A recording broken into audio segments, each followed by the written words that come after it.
Okay, quick music disclaimer here.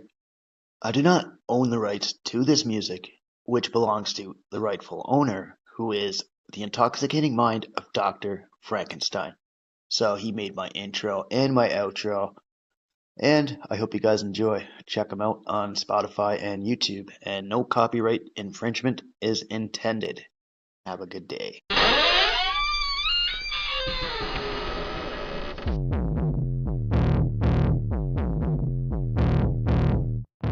Clear choice of good versus evil, of right versus wrong.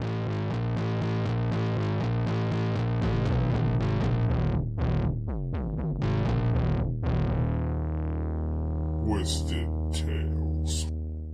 Welcome back to Twisted Tales, folks.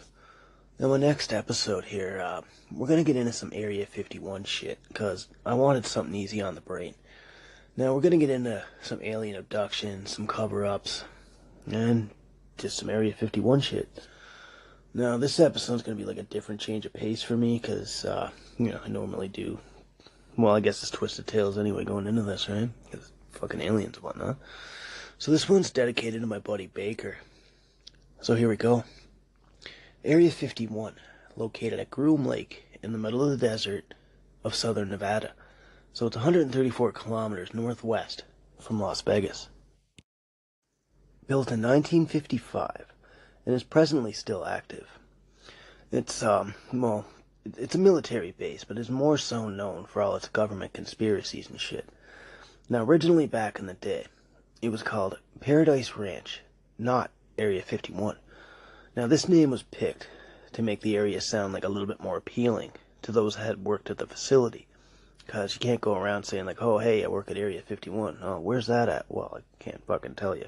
So, Paradise Ranch was picked just for that reason. Now, Area 51, still, to this day, totally restricted to the public. Armed guards are patrolled all around the perimeter, and it's highly impossible to gain any access. Unless you have, like, military access, whatever, right? Or unless your name's Fox Mulder, which he was inside there a whole bunch of times on a couple episodes of The X-Files. And The X-Files, totally great show, by the way. Dreamland is the one where he was in the Area 51. Season 6, Episode 4, I believe. Good times. Now, everybody knows and hears tales from here, like, it's pretty much the number one conspiracy place in the fucking world. Now, one conspiracy actually comes to mind is the 1947 Roswell, New Mexico spaceship crash. Now, that was all packed up and brought over to Area 51. Some say for experiments, so they could, like, replicate the spacecraft. Now, with all the experiments and everything they were going to do on the spaceship, try to figure it out, try to replicate it, this incident became commonly known as the Roswell incident. And this happened in July of 1947. Now, it was written in the papers as a recovery of some metallic and rubber debris from a crashed military balloon. And, when people didn't believe that, they kind of made a press release, and they made the announcement that they were in possession of a flying disc, which then the conspiracy theories made the flying disc out to be like debris from a downed fucking alien aircraft, and it was covered up by the government. Now, 1994 rolled around, and the United States Air Force had made a published report that a downed object had been a very top-secret nuclear test surveillance balloon that was part of Project Mogul, which is another top-secret project by the U.S. Air Force. Now, that involves, like, microphones being flown on high-altitude balloons. These balloons here that they had with the project and everything, this was to kind of detect long-distance sound waves that were generated from the Soviet bomb tests. Atomic bomb tests, I should say. Now, these are just a few examples of what we're told, like, from our higher-up officials to the public. Now, this project ran from 1947 to 1949, so it was a 2-year period. Now, in 1955, when Area 51 was established, it was established as like part of the Nevada Test and Training Range Complex. And today, they're actually now part of the Nevada National Security Site. So the CIA refers to like Area 51 and shit as either like Groom Lake or Homey Airport. Just a little thing they say, I guess, whatever, just, like, oh, hey, we're going to this place, right? And even though people know its location, satellite imagery of the site, it was actually originally restricted, but in 2018, Google Maps has actually made it visible to the public. So we got a little timeline here, too, we're going to pop through here. Now, let's do this together. Now, back in April 1955, a CIA officer named Richard Bissell, he first sees a site known as Area 51 for the first time. Now, he thought it was a really great place to make, to test U-2 training pilots. So he made a request to the Atomic Energy Commission to add the area to the real estate holdings in Nevada. Now, July 1955, the CIA began to use Area 51 to develop high-altitude U-2 planes after pilot training. So this was like peak Cold War time. Now, they wanted an aircraft that would avoid detection from Soviet radar, and they could fly at an altitude of 70,000 feet. Now, flying at this height would be totally undetected. Now, this was developed under the code name Aquatone, and it would be a single engine aircraft with glider-like wings and shit. So it was designed by a man named Clarence Johnson. The plane got built at headquarters in Burbank, California, and it only took 8 months for completion. Then it was sent off to Area 51 for testing. But before this baby could fly, the developers needed to find a fuel that wouldn't evaporate at the higher altitudes that they were going at. Now, this is where Shell Oil Company comes into play. They produce a special kerosene fuel, mostly from petroleum byproducts and shit that were normally found in fly and bug spray. Now, the pilots also needed pressurized suits for the flight so that they would stay alive at these altitudes. And this is where research and development would later come into play for the space program. Now, the test flight took place August 1st, 1955 over Groom Lake. But not every test flight can surely go as planned sometimes. So, there are some issues. That's why they're called fucking test flights. In 1956, 3 CIA pilots were killed during a U-2 test flight. 2 team members were from Area 51, and there was one from an airbase over in Germany. Now, in May 1960, the Soviets shot down a U-2 plane over the city of Sverdlovsk. They captured a pilot by the name of Francis Gary Powers, and then they forced the United States to admit that they were spying on their country, to which Eisenhower then halted all of the U-2 flights over the Soviet Union. So, it's pretty cool that the stuff that Area 51 did, like the secret airplanes and all that other stuff, there was a reason why they wanted to keep that military base secret for as long as they could. And usually when you think of Area 51, you don't often think of secret airplanes and shit. It's usually aliens. That's what these topics usually surround, so let's get into some of them. All the craziness that was surrounding Area 51, I know it's a military outpost and everything, but what goes on inside of there, that's definitely crossed your mind at least once since you guys have been alive. I know I've thought about this. Why though? We don't know much about it, but mostly what we do know is from shows like The X-Files or what we watch in horror movies about aliens or alien autopsies. Even The Simpsons made light of Area 51 in a couple episodes. Could it just be the warning signs that are all over the place, the surveillance cameras, the armed guards? Stuff that we're not supposed to see that intrigues us so much? Crazy little things it's even illegal to fly over that area. Now, there are other buildings there that are restricted, military outposts. They're also around Area 51, pretty much next to it. The Nevada test site. That's where nuclear weapons were tested from the 1950s to 1990s. And the Nevada testing range is there as well.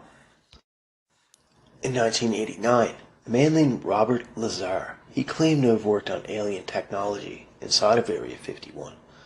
The man also claimed to see medical photos of aliens that are around Area 51 sites, and he also claimed that he used to examine the UFOs. Now, Robert Scott Lazar born January 26th, 1959. The guy was an American businessman, and some call him a conspiracy theorist. But why, you ask? Like, is it because he holds sway over the truth of alien life forms? Or maybe he's just a fucking crackpot? Now, Robert claims to be hired in the late 1980s. Now, this was to reverse engineer extraterrestrial technology. Now, reverse engineering can also be referred to as back engineering. So it's a process that one attempts to understand through, deductive reasoning. So it's pretty much on how, like, a previously made device processes or, like, a system accomplishes a task. This work took place at a secret site that was 7 kilometers south of Area 51. Now, this guy's job is pretty fucking stellar. Now, Lazar, like, he's the owner of the United Nuclear Scientific Equipment and Supplies. That's something you can't say 10 times fast. And that's also something you can add onto your resume. And I mean, good for him. Now, Lazar states to have examined alien aircrafts. He's read through government documents with details about alien involvement in human affairs. And the public attention that this, like, gravitated towards Area 51 because of this is fucking crazy. It made, like, conspiracy theories run rampant. But although most of them have been debunked by skeptics and whatnot, Lazar still gained, like, a massive following of believers and supporters. Some say that this guy's employment history, like, is a bit exaggerated, and besides being known as a conspiracy theorist, he does have a little bit of criminal history. Now, back in 1990, he was involved in a prostitution ring. In 2006, he was caught selling illegal chemicals. And he's been on a few podcasts over the years. Joe Rogan's podcast there. There's a documentary made about him called Bob Lazar, Area 51 and Flying Saucers. So if you get the chance, you can check that out if that interests you. Now, the term flying saucer, that was coined back in 1947, but that was pretty much stapled by the U.S. Air Force as a term to identify unidentified flying objects, so UFO. Now, there's also been reportable sightings of UFOs that come from fucking all over. Now, some are mostly just people trying to get fame, some are unexplainable, and it's always claims of abductions or, like, close encounters that bring out the real life people, right? Like, you know, hey, we seen this guy up here and he tried to abduct us, there's lights. But, you know, like, even in newspaper articles, like, we always see shit in there, like stories online, TV, and even on a show like Unsolved Mysteries, right? Like, there's always crazy alien stuff going on there too. And back to Lazar for a sec here, like, Lazar's theories and his influential tales, like, they literally put Area 51 on the map. But although his credibility held a little bit of sway, his words traveled, like, all over, and Area 51, the top secret base, wasn't all that secret now. So, like, was Lazar, like, was he pissed off for being fired? Because he ended up bringing, like, one of his buddies into the desert there at one time, just to watch a test flight of a saucer being flown. Now, Lazar and his friends were caught leaving the area, and it got back to the base and the government officials, so he was turfed from his job. So that's the reason why, you know, maybe he was a little bit pissy with everybody. Was he making up stories? Who knows?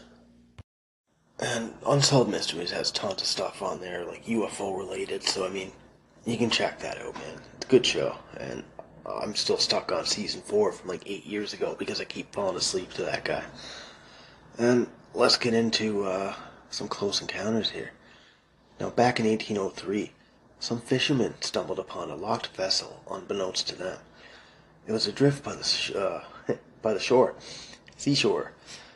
So they got a little closer to investigate. Now, a woman with red and white hair emerged in strange clothes that were not of that time. She was carrying a box, and nobody was allowed to touch it. She spoke a native tongue that the fishermen weren't familiar with. And then she fucking vanished. So this encounter happened around the Hitachi province of Japan. So that's kind of cool, huh? Now, 1945. New Mexico. There was a local rancher and his children. Now they claimed to see an egg-shaped looking craft crash down in the New Mexico desert. The craft had been occupied by a crew. Now local authorities were called because they got there pretty much before the family did to go check out the crash. Now it was loaded onto a trailer and it was drove on down the road and never seen again. So, military cover up, who knows? Like, oh hey, what's that? It's gone. Don't worry about it. Now next, June 24th, 1947, a man named Kenneth Arnold, he claimed he saw 9 shiny UFO crafts flying around Mount Rainier at speeds not known to man. And after these sightings here, the guy claimed that, he received phone calls and letters from people all over wanting to know what happened, right? So this kind of made him a little bit famous. Now, this guy was contacted by a sci-fi magazine called Amazing Stories. So, in the spring of 1948, Arnold and the magazine editor, his name was Ray Palmer, they did a collaboration piece. And it was called I Did See the Flying Discs. And this was based on that guy's sightings. Now, in 1950, there was a 16-page self-published book called The Flying Saucer As I Saw It. In 1951, Cosmopolitan magazine had published an article titled Disgraceful Flying Saucer Hoax, which criticized this guy's sightings. So, over time, Arnold had bragged about seeing about 7 more additional sightings since that time in 1947. There were other sightings here that were, well, some of them were less than credible, but I do have some credible ones here too. Like the lights above the New Jersey Turnpike. Now, July 14, 2001, motorists on the New Jersey Turnpike had stopped dead in their vehicles just a little after midnight. They gazed up at the sky and there were orange and yellow lights flying in a V formation over the Arthur Kill waterway. Now, this was an area over by Staten Island, New York, and Carteret, New Jersey. Hope I said that correct. Now, there was also a police lieutenant named Daniel Tarrant. He witnessed this sighting as well. So it's pretty cool that normal, everyday people are now seeing this crazy shit. Now, air traffic controllers, they advised that any airplanes, jets, or space flights could have not caused those lights. So it's pretty crazy, you know. There was another credible one here, the Stephenville sightings in 2008. So this happened in a small town of Stephenville, Texas. So this place is 100 miles southwest of Dallas. It's a dairy farm town. Now, January 8th, 2008, most of the residents of the town got a very nice little light show up in the sky there. I don't mean any fireworks either. Straight UFO shit. So there were reports that the white lights above Highway 67, they were just going off, going wild. So the first time the lights went kind of in a single horizontal arc, and then in a vertical parallel line. There was a local pilot there by the name of Steve Allen. He estimated the lights spanned about a mile long and half a mile wide, and the lights moved at speeds up to 3,000 miles per hour. There's another credible sighting here that happened at the O'Hare International Airport. Now, this was on November 7th, 2006. So, tale goes here. There was a flight, number 446, that was prepared to fly to North Carolina from Chicago's O'Hare Airport. An airlines worker was out on the tarmac there, and he saw a metallic craft hovering over the gate. The gate was labeled C-17, and it was also seen by a total of 12 other employees. Now, witnesses recall it hovering around for about 5 minutes before it flew upward, blowing a hole through the clouds. And it was a really big hole that the witnesses could actually see the blue light from the sky through the other side. Now, this hit the local papers, but because it wasn't shown on the radar, it was called a weather phenomenon, and an investigation into the matter was closed. And with all the UFO sightings all over the world now, the conspiracy theories and the wild tales began to grow. And the next thing we're going to discuss here is going to be alien abductions. Because there's lots of sightings and abductions, like, they go hand in hand. So let's fire off some abduction tales. Now, there's a lot more than you'd think about people that have claimed to be abducted by aliens. I mean, some get taken from the middle of fields, some woken up from a giant beam of light while in bed, then they get beamed up. And some claims that aliens even poured in and they physically abduct them. Like, they claim to appear like on board an alien spacecraft after being abducted. Some claim that they endured a bunch of physical examinations for like a long period of time, and then they reappear back in the same spot that they were abducted from. And for the abductees, the experience can be like what seems to them like hours. It can be like really fucking minutes. So, like, it's crazy how that works, like the time difference and whatnot. Now, psychologists, they believe that these experiences kind of stem from like lucid dreams or like sometimes hallucinations that are completely triggered by an awareness of an abductee's experience. So like they think back like that the person who's having all these abduction shit, they think they're just thinking it up or like remembering shit from somebody else's stuff, right? And even paranormal investigators, like they say all abductees and the sightings, like all their stories and shit, they, like, all these started back in, like, the 1940s and 50s. Because alien talk in the space age and all that sci-fi literature and shit, like, that was a big thing then. And it became more so widespread even going into the 60s because of the Twilight Zone. And that show right there stapled everything, man. Like, that's, like, the best show, like, the best sci-fi show ever. And, like, it had everything, like, put on there, like alien activity, abductions, stories about life on other planets. You know, it put everything on the map. So, like, every other sci-fi show pretty much pays homage to it. And it aired on October 2nd, 1959.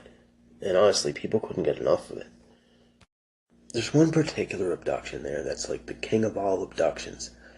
This one's about Barney and Betty Hill. These were an American couple who would claim to be abducted by aliens in New Hampshire in September 1961. This became known as the Hill abduction. Now, the couple lived in Portsmouth, New Hampshire. Barney had been he was a United States postal worker. Now, Betty was a social worker, so they were just an everyday normal couple.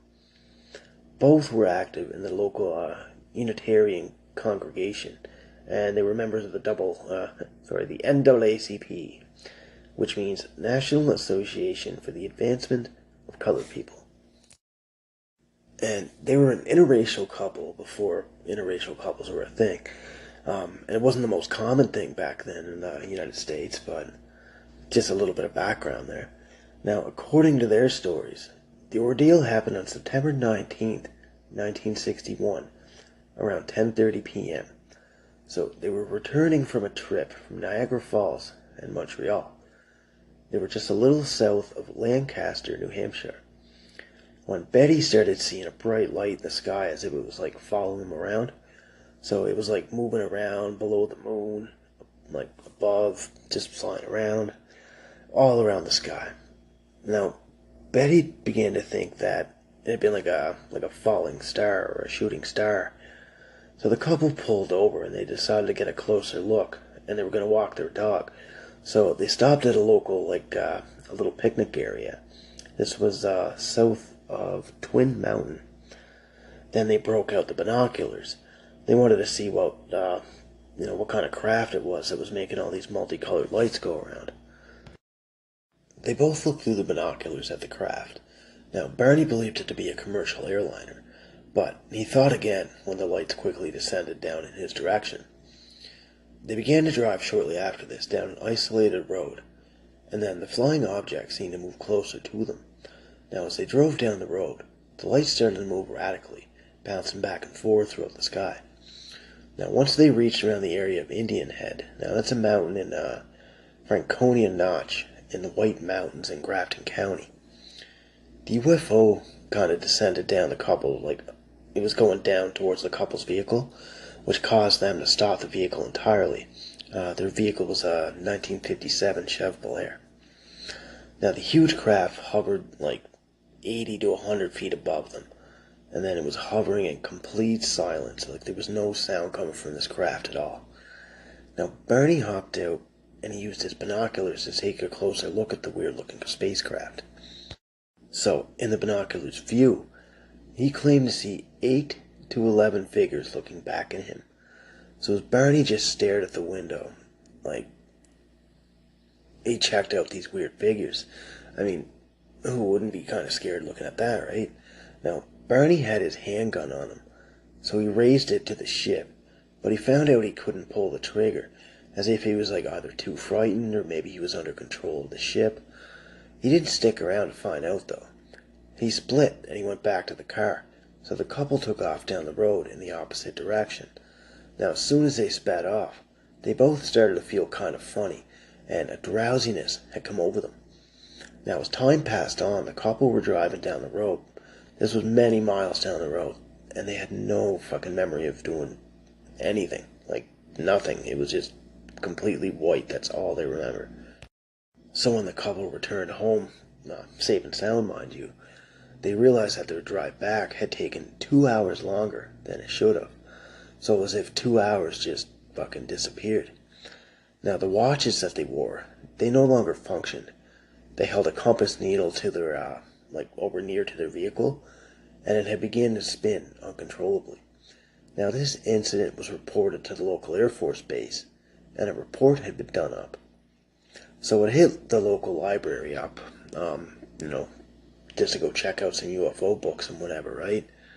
Now, after some time, the wife began to feel really kind of have all these crazy dreams and kind of feel a little bit weird. So, she had dreams that she was taken aboard a spacecraft with her husband. They were asked to lay down on exam tables, where they were then subject to a series of experiments. And this was brought to public knowledge in 1963, so this was 2 years after the event. And over time, good old Barney there, he began to suffer from lack of sleep. I guess there's a lot of that goes around lately. So he started seeing a psychiatrist, and then he was referred to see a doctor who specialized in hypnosis, just so they could remember some of the experiences that they went through. Now, the doctors concluded that the encounters were more fantasy than reality, and the Hills had seemed totally honest in their beliefs, like they wouldn't lie about anything, right? And the Hills didn't really care for the publicity of the story getting out. They it kind of started to fizzle out a little bit. Now, this wasn't until a reporter from the Boston Traveler dug up the hypnosis sessions, and he took a couple tapes of the Hills about their interviews and whatnot. Now, that ended up giving them fame. So, there was tons of book publications that went along with that as well. Now, their story about the encounters were picked apart from critics, stating that, there were a possibility of some false memories that resurfaced during the hypnosis. Sometime after, Barney had passed away, so Betty became, really dedicated into the UFO stuff, and she made constant claims that she had harassment from UFOs. Now, the publicity of their tale had spawned a bunch of alien abduction stories from all over the world, so it got people talking. Barney, he ended up drawing a photo of the aliens there while he was under hypnosis one time. So this was the leader that took him and his wife back on that road back in 1961. So, that's my little tale here. Now, it's just a very, widely known UFO abduction one in the U.S. history, right? So, all these tales are pretty crazy, and, who else to tell them but me, right? So, I wanted to get into a couple little things here. What's a UFO tale without some Men in Black here? So, let me check that out. Even though Area 51 had a bunch of, conspiracy theories surrounding it, the military base is the most protected military base in the entire world, so, you guys can decide what goes on there and what doesn't. Now, before I go here, I just wanted to touch base on, one main thing here that surrounds all of this phenomenon, and that's the Men in Black. Now, these guys roll in after a UFO sighting, and with one purpose in mind, to make sure that the witnesses don't talk about what they just witnessed. Now, these guys can be traced back all the way to June 27th, 1947. Now, this would have been around the waters of Puget Sound, close to the shores of Washington's Murray Island. Now, around that time, there was a man named Harold Dahl. He was in his boat there with his son and his family dog. He looked up and he seen six objects hovering half a mile above his boat. Now, one of these objects swooped down fast, and it released some kind of metal debris, which struck the guy's boat, and it injured his son, and it killed his dog. So, I mean, it's a tragic experience, to say the least. Like, you know, the guy was just there in his boat, all this shit happened, and the very next day, a man in black had rolled up. He went to Harold's place of residence, and he had knowledge of his encounter. Now, Harold thought this was odd, because he never mentioned it to anyone, and it was only a fucking day later. So, the man in the suit had warned Dahl never to speak about what he just witnessed, and if he talked about it, there would be some consequences there if he repeated anything to anyone. Now, the man said to Dahl, "What I have said here proves to you that I know a greater deal about this experience of yours than you want to believe." Now, this incident about the boat and the 6 crafts, it's said to be a hoax, but it's believed by, a lot of others. And it didn't stop the others from looking into it, themselves, it was just, kind of like a game we play as kids, it was telephone, rumors started over time, and this happened, then it changed to this, so that's my little tale about the Men in Black. And I thank you guys for tuning in to Twisted Tales here, so thank you very much. I hope you guys enjoyed my tale. I'll be back with something else.